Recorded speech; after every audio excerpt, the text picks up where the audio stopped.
warahmatullahi wabarakatuh. Perkenalkan, nama saya Naufal Acira Sesartiali dengan NIM 2550191218 dari kelas G.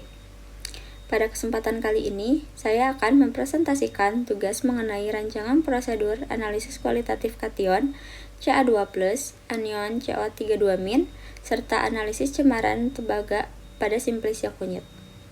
Melalui tugas ini, kita dapat memahami bagaimana cara mengidentifikasi suatu zat serta mengetahui adanya kemungkinan cemaran logam yang dapat mempengaruhi kualitas suatu bahan. Di slide selanjutnya ada pendahuluan. Analisis kualitatif merupakan metode analisis kimia yang digunakan untuk mengidentifikasi jenis zat tanpa menentukan kadar atau konsentrasinya.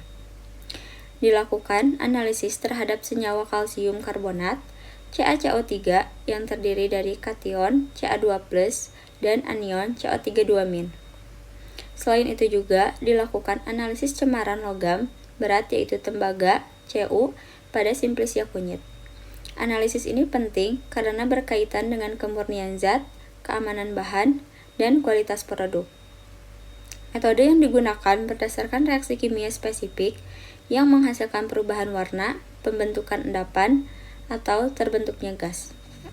Di slide selanjutnya ada prosedur menyiapkan alat seperti tabung reaksi, pipet, pembakar bunsen, dan kaca arloji. Menyiapkan bahan seperti sampel CaCO3, kunyit, HCl, NH4OH, dan reaksi lainnya. Melakukan uji pendahuluan berupa pemeriksaan organoleptik. Melakukan preparasi sampel agar mudah direaksikan. Melakukan uji reaksi spesifik untuk kation dan anion. Melakukan pencatatan hasil pengamatan secara teliti. Menarik kesimpulan berdasarkan hasil reaksi yang terjadi. Di slide selanjutnya ada prosedur analisis kualitatif kation Ca2+.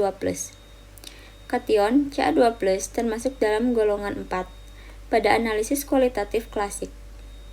Golongan ini memiliki karakteristik membentuk endapan dengan reaksi tertentu seperti karbonat.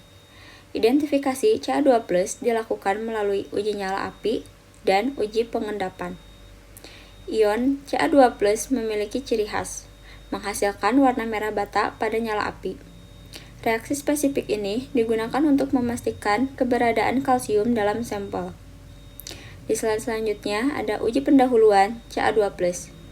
Dilakukan melalui pemeriksaan organoleptik untuk melihat sifat fisik dan zat. Hasil pengamatannya, bentuk serbuk halus menunjukkan zat pada homogen, warna putih menunjukkan kemungkinan senyawa anorganik murni. Bau tidak berbau menunjukkan tidak adanya senyawa volatil. Uji ini penting sebagai identifikasi awal sebelum analisis lebih lanjut. Di slide selanjutnya ada preparasi sampel. Sampel CaCO3 direaksikan dengan asam klorida HCl encer. Tujuannya adalah melarutkan CaCO3 menjadi bentuk ioniknya. Reaksi yang terjadi CaCO3 ditambah 2HCl, CaCl2 ditambah CO2 ditambah H2O. Gas CO2 akan terlihat sebagai gelembung. Larutan CaCl2 yang terbentuk digunakan untuk uji kation lebih lanjut. Jika terdapat kotoran, dilakukan penyaringan agar hasil lebih akurat. Di slide selanjutnya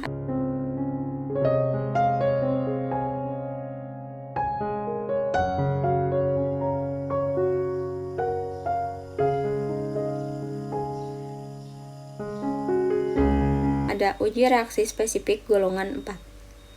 Penambahan reaksi seperti amonium karbonat NH42CO3 akan terbentuk endapan putih CaCO3. Reaksi Ca2+ ditambah CO32- CaCO3. Uji nyala api, sampel dipanaskan menghasilkan warna merah bata. Hasil ini merupakan ciri khas ion Ca2+. Kombinasi kedua, uji memperkuat hasil identifikasi. Di slide selanjutnya ada kesimpulan Ca2+. Ion Ca2+ berhasil diidentifikasi melalui warna nyala merah bata, dan terbentuknya endapan putih. Hasil sesuai dengan teori analisis kualitatif golongan 4. Sampel terbukti mengandung kalsium. Di Di slide selanjutnya ada prosedur analisis anion CO3-2-. Anion karbonat diuji menggunakan asam kuat seperti HCl. Reaksi menghasilkan gas karbon dioksida, CO2. Gas ini merupakan indikator utama keberadaan karbonat. Uji ini sederhana namun sangat spesifik. Di slide selanjutnya ada uji pendahuluan dan preparasi sampel. Dilakukan pengamatan awal, warna putih, bentuk serbuk, sampel langsung direaksikan dengan asam. Tidak memerlukan proses pelarutan kompleks. Fokus utama adalah mengamati terbentuknya gas. Di slide selanjutnya ada uji reaksi spesifik CO3-2-. Reaksi utama CaCO3 ditambah 2HCl, CaCl2 ditambah CO2+ ditambah H2O. Terbentuk gas CO2 yang ditandai dengan gelembung dan kadang disertai bunyi desis. CO2 dapat diuji lebih lanjut dengan air kapur menjadi keruh. Ini merupakan bukti kuat adanya karbonat. Slide selanjutnya. In this video, we're going to take a look at what happens when we put calcium carbonate with hydrochloric acid. That's CaCO3 plus HCl. Here you can see we have the solid, that white powder, that's the calcium carbonate. And then we drop the aqueous HCl, hydrochloric acid, right on that. And the reaction happens right away. We get calcium chloride, that's dissolved in the liquid, and carbon dioxide gas. Those are the bubbles you're seeing, and then some water. So this is the equation for the reaction of calcium carbonate with hydrochloric acid.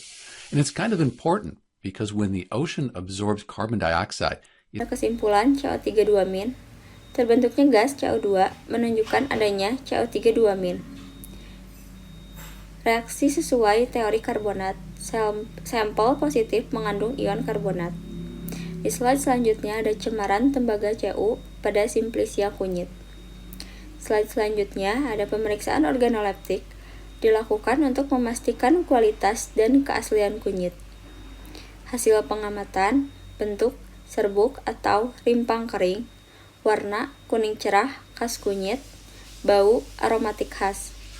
Jika berbeda, kemungkinan ada pemalsuan atau kontaminasi. Slide selanjutnya ada destruksi kering.